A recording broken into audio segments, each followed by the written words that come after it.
Here's how you can create shop on Facebook. So first of all, you just have to log into your Facebook page and tap on Meta Business Suite.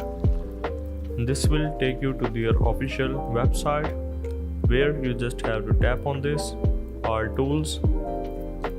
And here the thing is, we have to search for Commerece, sell products and services, and after that you just have to tap on Get Started and tap on Create a Shop and go for this Get Started again. And after that, if the shops are available in your region, you will be welcomed by the login or sign up page. Otherwise, this is the option that will show on your page.